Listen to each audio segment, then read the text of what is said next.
आज के इस वीडियो लेक्चर में मैं आपको बताने वाला हूं अवतल दर्पण के लिए फोकस दूरी और वक्रता त्रिज्या में संबंध अर्थात F बराबर R/2 इस सूत्र को एकदम बेहतर तरीके से प्रूफ कराऊंगा। आपको कहीं से प्रॉब्लम नहीं होगा। वीडियो को आप कंटिन्यू देख करके देखो, आपको कहीं से भी फार्मूले प्रूफ में दिक्कत ही नहीं आएगा। ठीक ना, चलिए इसको प्रूफ करते हैं। जैसे हमारे पास देखिए एक अवतल दर्पण M1 M2 है जिसका ध्रुव P है, फोकस F है, वक्रता केंद्र C है। जैसा कि आप जानते हैं कि अवतल दर्पण में कोई भी प्रकाश किरण मुख्य अक्ष के समांतर यदि आए तो परावर्तन के बाद फोकस से होकर जाता है। ठीक है, तो ये देखिए एक प्रकाश किरण जो है मुख्य अक्ष के समांतर आया और दर्पण के बिंदु M से टकरा गया, मतलब उसका एक्सीडेंट हो गया। ठीक ना, टकरा गया तो वापस लौट गया और जब लौटा तो कहाँ से लौटा? फोकस से लौटा है। भी आप जानते होंगे क्योंकि दर्पण पर कभी भी अभिलंब जो है दर्पण के वक्रता केंद्र से खींचा जाता है। तो आपका देखिए CN या NC ले लीजिए, वो आपका क्या है? अभिलंब है। क्या है? अभिलंब है। और एक भी आप परावर्तन के नियम में ये भी पढ़े होंगे कि कोई भी प्रकाश किरण जितने कोण पर आता है परावर्तन के बाद उतने ही कोण पर क्या जाता है? वापस भी जाता है। अर्थात इससे ये सीखे होंगे आप कि आपतन कोण और परावर्तन कोण सदैव आपस में क्या होते हैं?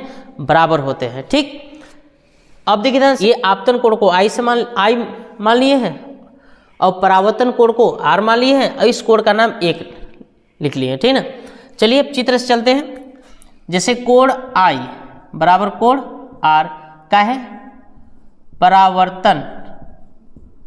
परावर्तन के नियम से, परावर्तन के नियम से बराबर होगा। ठीक ना, अब देखिए ध्यान से, तथा MN किरण ये इसके क्या है? समांतर है। और दो समांतर रेखाओं को अगर एक तिर्यक रेखा काटता है, ये कोण और ये कोण अंतः एकांतर कोण होते हैं और समांतर रेखाओं का अंतः एकांतर कोण हमेशा क्या होता है? बराबर। अगर जैसे सपोज के लिए ये 60 डिग्री है तो भी कितना होगा? 60 डिग्री होगा। कब? जब दो समांतर रेखाओं को एक तिर्यक रेखा काट दे ला करके तो उसका अंतः एकांतर कोण हमेशा क्या होते हैं? बराबर होते हैं। तो देखिए ध्यान से, देखिए कोण I और कोण 1 कौन कोण है? अंतः एकांतर कोण है। तो कोण I बराबर हो जाएगा कोण 1। लिखना चाहते हो तो लिख सकते हैं MN समांतर PC तथा अंतः एकांतर कोण है। चलिए अब देखिए कोण I बराबर R भी और कोण I बराबर 1 भी, तो यानी कोण 1 और कोण R क्या हो गए? बराबर हो गए। त्रिभुज में एक चीज आप जान रहे होंगे, इसे देखिए एक त्रिभुज ABC बना हुआ है, इसमें कोण A कितना है? 70, कोण B कितना है? 70। और बराबर कोणों की सम्मुख भुजाएं क्या होती है? बराबर। जैसे ये कोण के सामने भुजा ये वाला और ये कोण के सामने भुजा ये वाला, यानी कि त्रिभुज में बराबर कोणों की सम्मुख भुजाएं क्या होती है? बराबर होती हैं। तो उसी तरह से कोण 1 और R क्या हो गया? बराबर हो गया। चूंकि त्रिभुज NCF में कोण 1 बराबर कोण R है, इसलिए बराबर कोणों की सम्मुख भुजाएं क्या होती है? बराबर होती है। तो कोण 1 के सामने भुजा कौन हो गया? NF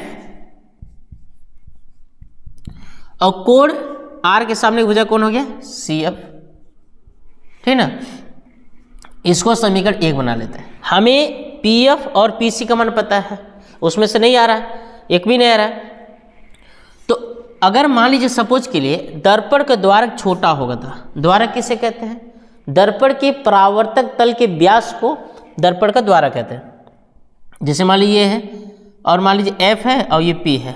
अगर दर्पण का द्वारक छोटा होता तो जो N जो बिंदु है बड़ी समीप होता, तो इससे देखें तो जितना N से F की दूरी होती लगभग उतना P से किसकी होती?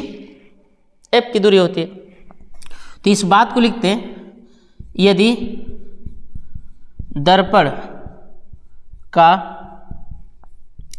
द्वारक छोटा होगा तब बिंदु P सॉरी बिंदु N ध्रुव P के अति समीप स्थित होगा।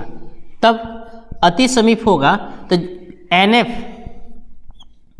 लगभग बराबर PF। NF किसके बराबर हो जाएगा? PF के बराबर। अब जो है मान रख दीजिए, अब समीकरण कैसे? अब समीकरण 1 से, तो समीकरण 1 कितना है? अब समीकरण 1 से NF के जगह पर PF, तो जब PF बराबर CF, दोनों पक्षों में 2 से गुणा कर दीजिए, ठीक ना। तो 2PF 2CF, इसको तो हम ऐसे लिख सकते हैं ना, 2PF अपने स्थान पर CF प्लस CF, 2PF अपने स्थान पर CF। देखिए CF किसके बराबर? PF के बराबर। तो यहाँ पे लिख सकते हैं PF और यहाँ हो जाएगा CF। चूंकि लिख देंगे PF और CF क्या है? बराबर है। यहाँ लिख दें चूंकि PF बराबर CF। 2PF, देखो PF का मतलब P से F की दूरी और CF का मतलब C से F की दूरी, मतलब इतना प्लस इतना, टोटल PC बन जाएगा। ये हो जाएगा PC। 2PF का मान कितना है? F,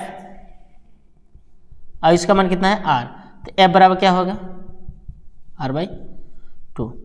यानी कि आपने ये सिद्ध कर दिया, फोकस दूरी मतलब अवतल दर्पण का जो फोकस दूरी होता है वक्रता त्रिज्या के क्या होता है? आधा होता है। क्या होता है? आधा होता है। कभी भी आपसे कहे कि सिद्ध कीजिए कि अवतल दर्पण के फोकस दूरी वक्रता त्रिज्या के आधा होता है, तो आपको यही सूत्र दिखाना होगा, F बराबर R/2। या कोई भी आपसे पूछ दे कि फोकस दूरी और वक्रता त्रिज्या में क्या संबंध है, तो F बराबर R/2। ठीक है। वीडियो अगर समझ में आया होगा, पसंद आया होगा, इसको लाइक करें, अधिक से अधिक लोगों के पास क्या करें? शेयर करें।